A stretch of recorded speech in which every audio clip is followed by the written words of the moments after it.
there's a lot of mirrors to George Floyd. We have to feel bad for every other race, and we have to be told our entire lives that we have it all, we get it all for free, our lives are easy, our lives are a fucking joke. White people get guilted the most for slavery when there is still slaves today. You know who abolished slavery? White people abolished slavery.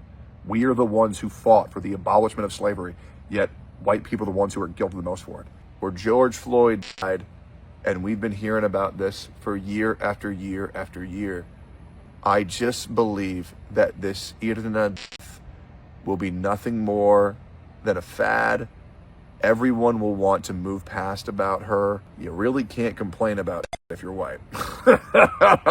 I'm just being completely honest. How many other innocent women are being stabbed for no other reason than the color of their skin? I can literally feel in real time myself becoming radicalized because this country is forcing me to. These people are forcing me to. We are valuing people's feelings over their safety. I am one of the most punished people on the internet. Hey, yo, what's up, everybody? So those are the words of Tectone. And for those who don't know, he's a popular streamer and YouTuber in the gaming space with over 1.1 million subscribers. So if this video gets popular, I'm sure a large corner of the internet is not going to be happy with what I'm about to say. But hey, I'm gonna say it. While his audience is way larger than mine, we both make videos in the gaming space, and I feel like somebody has to address what he's talking about. So let's get into it. When it comes to gaming, especially online gaming, you hear a lot of things. And I think it's one thing to hear a random 12-year-old in Marvel Rivals repeatedly spamming racially insensitive remarks. And I'm not saying that is acceptable, but I feel like it's another thing when it's coming from content creators, especially large figures in the space. I feel like they should be held to a higher standard. His incendiary remarks are not good, especially right now in a world where race relations are getting worse, not better, where people are losing rights fast, not slow. So over the past couple of days, Tectone has released 2 videos where he starts off talking about the death of Charlie Kirk and Erna Zaruska. But in the middle of it, he says a lot of inflammatory and misinformed, self-serving, and blatantly racist things about black people. Things which I feel like are quite dangerous, because he's stoking the flames of anti-black sentiments and separatists, which become quite apparent by just peeking into the comment sections. In one of his videos, he's saying people should respect the death of Charlie Kirk, a known racist and genocide supporter. In the other video, he's disrespecting the death of George Floyd. Now, I'm not here to laugh or celebrate the death of Charlie Kirk because I feel like it's just distasteful and morally bankrupt, but how are you gonna be that hypocritical? He says Charlie Kirk had a family. Well, George Floyd had a family. He was on many different types of narcotics, lots of fentanyl in his system. And George Floyd did not die due to fentanyl. It's a fake narrative that should be overwhelmingly obvious by the graphic video of his murder. But I don't know, maybe a black man saying this to you just isn't credible enough. I'm sorry, if I see a black pilot, I'm gonna be like, boy, I hope he's qualified. So here are white experts and professionals stating the facts that should already be easily ascertained by watching the goddamn video and not listening to people who are trying to politicize the event. Were or are you aware that Mr. Floyd had some pre-existing health conditions? Yes, I am. Do you have an opinion to a reasonable degree of medical certainty as to whether a person who had none of those pre-existing health conditions, a healthy person, would have died under the same circumstances as Mr. Floyd? Yes, a healthy person subjected to what Mr. Floyd was subjected to would have died. Mr. Floyd died from positional asphyxia, which is a fancy way of saying he died because he had no oxygen left in his body. From his chest, pressure on his chest and back, he gradually succumbed to lower and lower levels of oxygen until it was gone and he died. Tectone doesn't seem to know why the Black Lives Matter movement started in the first place, but feels compelled to spread misinformation, all because there's no protest for Erna. Like, what is this crybaby ass mentality? And I think it's awful I think it's ridiculous that so many content creators are afraid to talk about this. He wonders why no one is constantly talking about it and why content creators aren't mentioning it in the same degree. Or maybe it's because they don't have anything to say, Tectone. Maybe it's because they aren't racist. It's a random act of violence by an individual, and that's terrible. But what do you want people to say? Why are you conflating this incident with black people as a whole? It sounds like a problem you have with black people.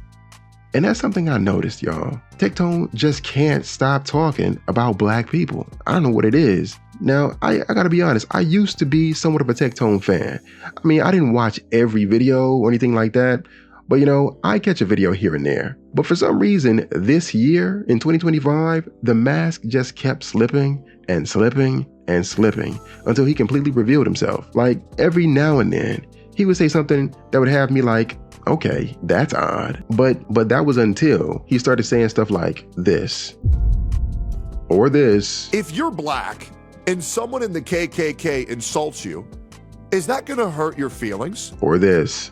Like, bro, just hang them. Like, I don't personally like or condone the actions of Johnny Somali, but the idea of just saying that would have never even crossed my mind to say. I feel like something has to be in you to even say something like that. That mind state. Like, even if that was supposed to be a joke, how is that funny? Like, black people were literally burned and hanged for the amusement of white people in the past. And I know I just said in the past, but this kind of stuff still goes on to this very day. Sundown towns still exist. And this is a story from just the other day in big 2025. Where's the joke in that? And I think there are a number of people who find things funny until they can relate it to something that they've experienced or somebody they know experienced. All of a sudden, it just stops being funny. All of a sudden, it stops being funny when you start talking about Jewish people in gas chambers. But when you talk about black people and being hung, that's funny. Ha ha ha. I don't get the joke. Also, how could you fix your mouth to say white people freed the slaves?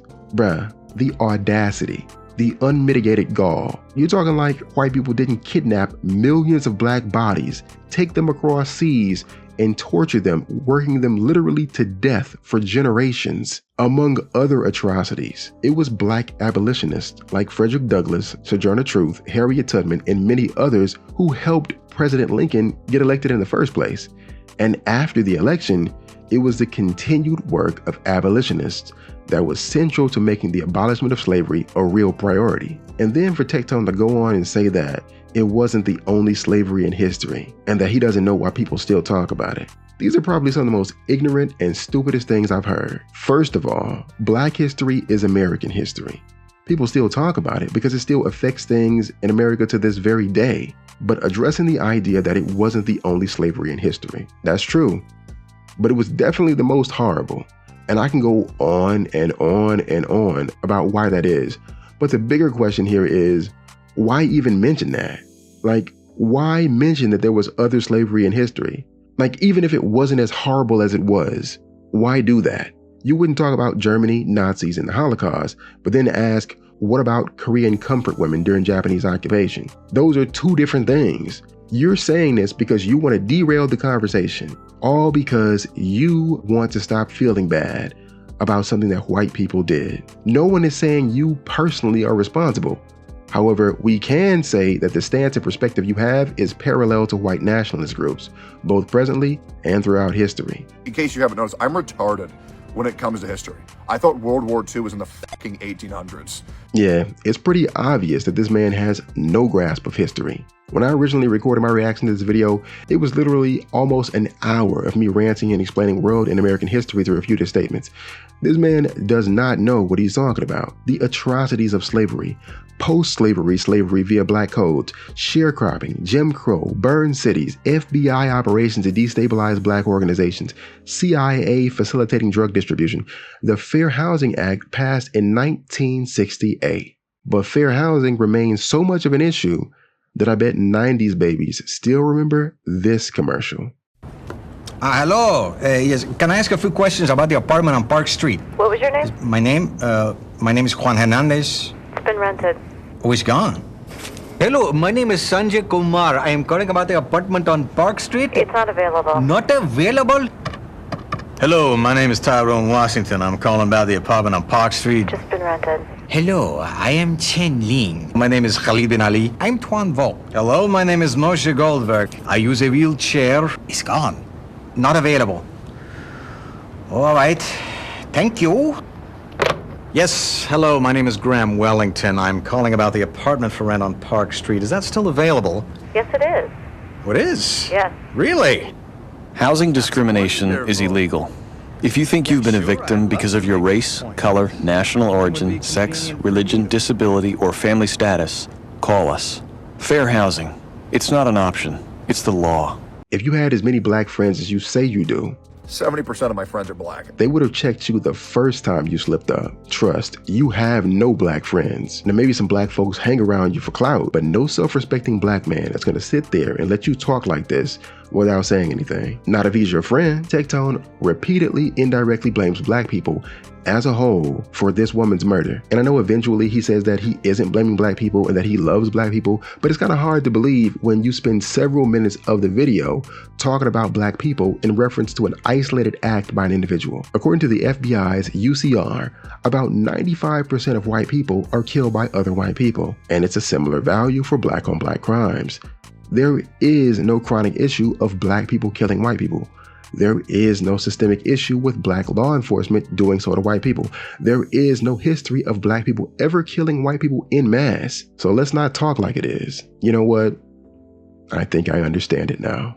People have blamed black people for their troubles in America since before we had the right to vote. You see, some people need a villain, a group of people that's the root of all their problems. They need a scapegoat. You see, Charlie Kirk was killed by one of MAGA's own. But what if he wasn't? What if he was exactly what they were hoping for? What if he was a far-left extremist? Could you imagine if the killer were Muslim? Could you imagine if he were Latino?